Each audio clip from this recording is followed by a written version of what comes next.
bagian tentang hasil diskusi kami, yaitu kuantitas penduduk. Sebelumnya, perkenalkan, kami dari kelompok 6, saya akan Dipatilang Nafi, absen 5. Saya Nurul Kamar Ramadhani, absen 24. Saya Diva Yuwanda, absen 11. Dan satu teman kami, yaitu yang lagi video, Septiana Ramadhani, absen 28. Ya, jadi di sini distribusi penduduk adalah penyebaran manusia di suatu wilayah. Penyebaran ini tidak merata, ada daerah padat penduduk dan ada juga daerah yang secara penduduk. Faktor yang mempengaruhinya itu ada faktor alam seperti kesuburan tanah, iklim, dan ketersediaan air. Lalu ada faktor ekonomi dan faktor sosial politik. Lalu apa itu migrasi? Migrasi adalah perpindahan penduduk dari satu wilayah ke wilayah lain, baik dalam negeri maupun luar negeri. Migrasi ini bisa bersifat sementara ataupun permanen. Lalu migrasi itu ada migrasi internal, eksternal, musiman, dan permanen. Kemudian selanjutnya untuk dampak migrasi sendiri ada dampak positif dan negatif yang terkena. Nah, untuk dampak positifnya itu ada pemerataan tenaga kerja, peningkatan pendapatan dan transfer pengetahuan. Untuk dampak negatifnya itu ada urbanisasi berlebihan, munculnya kawasan kumuh, tekanan pada fasilitas kota, dan berkurangnya tenaga kerja di desa. Adapun contoh dari dampak migrasi yaitu yang pertama ada urbanisasi besar-besaran ke kota besar seperti Jakarta, Surabaya, dan Bandung. Kemudian yang kedua ada program transmigrasi dari Jawa ke Kalimantan, Sulawesi, dan Papua untuk pemerataan penduduk. Lalu selanjutnya ada kita sampai di komposisi penduduk. Yang pertama ada generasi. Komposisi penduduk berdasarkan generasi adalah pengelompokan penduduk berdasarkan tahun kelahiran yang menunjukkan karakteristik sosial, budaya, dan perilaku yang berbeda-beda pada tiap kelompok generasi. Di sini ada jenis generasi penduduk, yaitu yang pertama dari generasi baby boomer yang biasanya itu lahir pada tahun 1946 sampai 1964. Yang berciri-cirikan lahir setelah Perang Dunia II, jumlah penduduk relatif besar, disiplin dan loyal terhadap pekerjaan, kurang akrab dengan teknologi digital. Kemudian yang selanjutnya ada generasi X. Ini lahir pada tahun 1965 sampai 1980, yang dimana berciri-cirikan mandiri dan pekerja keras, mampu beradaptasi dalam perubahan, mulai mengenal teknologi. Selanjutnya ada generasi Y atau milenial. Gen milenial ini biasanya itu lahir pada tahun 1981 sampai 1996.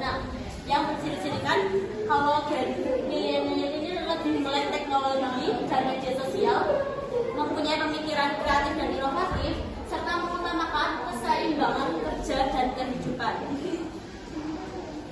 Selanjutnya ada Gen Z. Ini Gen Z itu kita ya guys ya. Jadi Gen Z itu lahir pada tahun 1997 sampai 2012. Yang ciri-cirikan yaitu yang pertama lahir di era digital, kemudian cepat beradaptasi dengan teknologi, serta berpikir terbuka dan lebih kritis. Baik, berikutnya yaitu ada generasi Alpha yang lahir di tahun 2013 sampai sekarang yaitu 2026. Ciri-cirinya yaitu sejak kecil sudah mengenal teknologi, bergantung pada perangkat digital, dan terakhir masih dalam usia anak-anak. Lalu berikutnya ada komposisi penduduk, yaitu pengertiannya komposisi penduduk berdasarkan umur adalah pengelompokan penduduk menurut kelompok usia tertentu untuk mengetahui struktur umur suatu wilayah. Lalu tujuannya yaitu mengetahui jumlah penduduk, usia produktif dan non produktif, lalu menentukan kebijakan pendidikan, kesehatan, dan ketenagakerjaan. Lalu yang terakhir mengetahui potensi pembangunan suatu negara atau daerah. Lalu ini dibagi beberapa pengelompokan. Yang pertama usia muda yaitu 0 sampai 14 tahun disebut usia belum produktif, masih membutuhkan pendidikan dan pengasuhan. Jika jumlahnya besar, beban tanggungannya tinggi. Lalu yang kedua usia produktif yaitu 15 sampai 64 tahun yang disebut usia kerja, sebagai tenaga kerja dan penggerak ekonomi. Jumlahnya besar, potensi bonus demografi. Lalu yang ketiga akan dibacakan Fatma. Lalu selanjutnya itu ada usia 2, yaitu lebih dari 65 tahun tersebut usia tidak produktif, umumnya juga sudah tidak bekerja, lalu kebutuhan jaminan kesehatan dan juga sosial. Berikut rumus komposisi penduduk umur. Rasio jenis kelamin atau seks rasio adalah perbandingan jumlah penduduk laki-laki dan perempuan di suatu wilayah pada waktu tertentu. Biasanya dinyatakan sebagai jumlah laki-laki per 100 perempuan. Data ini yang untuk perencanaan pembangunan, kawasan gender, kebijakan sosial, kesehatan, serta analisis potensi reproduksi. Kemudian berikut ini adalah rumus rasio jenis kelamin. Selanjutnya ada interpretasi hasil. Rasio lebih dari 100, jumlah laki-laki lebih banyak daripada perempuan. Kemudian rasio kurang dari 100, jumlah perempuan lebih banyak daripada laki-laki. Kemudian rasio sama dengan 100 merupakan jumlah laki-laki dan perempuan itu sama.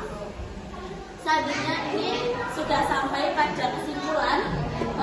Untuk kesimpulan kami bagi menjadi 3 kesimpulan. Yang pertama ada distribusi dan migrasi penduduk sangat mempengaruhi pembangunan, sedangkan migrasi membawa dampak positif maupun negatif terhadap jumlah dan struktur penduduk.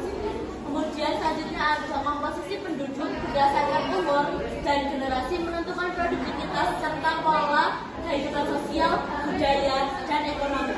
Yang terakhir ada rasio jenis kelamin yang seimbang penting untuk stabilitas sosial dan ekonomi. Selanjutnya ada refleksi akan dibaca oleh Akan. Baik. Refleksi untuk presentasi hari ini yaitu setelah mempelajari materi tentang kuantitas dapat dipahami bahwa penduduk memiliki peran yang sangat penting dalam pembangunan suatu negara. Tidak hanya jumlahnya, tetapi juga persebaran, migrasi, dan komposisi penduduk sangat mempengaruhi berbagai aspek kehidupan.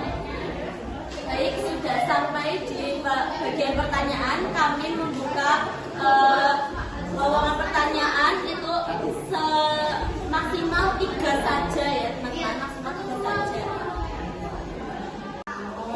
Ya, perkenalkan nama saya Haura Kahla ini dari absen 16. Saya ingin bertanya bagaimana pemerintah mengatasi dampak negatif dari migrasi. Terima kasih. Sudah gitu aja. Baik, perkenalkan nama saya Priscilla Zahira dari absen 25. Izin bertanya. Jadi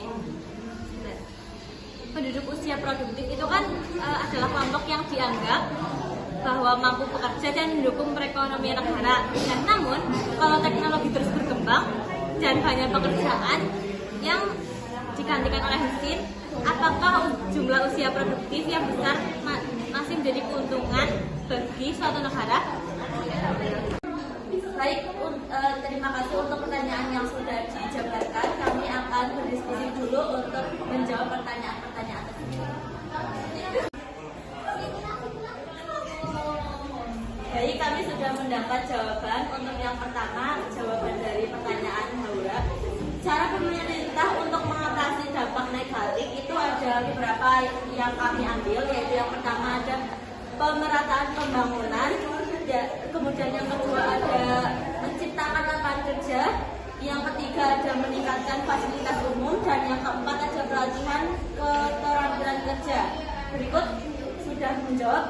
Selanjutnya saya akan menjawab pertanyaan dari Sela, yaitu jumlah usia produktif masih bisa menjadi keuntungan bagi negara jika masyarakat itu mampu untuk mengikuti perkembangan teknologi dan juga memiliki keterampilan yang baik. Izin melanjutkan. Namun, jika kualitas sumber daya manusianya rendah dan tidak mampu beradaptasi, maka banyak pekerjaan yang akan tergantikan oleh mesin dan dapat meningkatkan pengangguran. Apakah terjawab? Baik, terima kasih atas perhatiannya. Kami dari kelompok 6 mohon maaf bila ada salah kata. Wabillahi taufiq wal hidayah. Wassalamualaikum warahmatullahi wabarakatuh.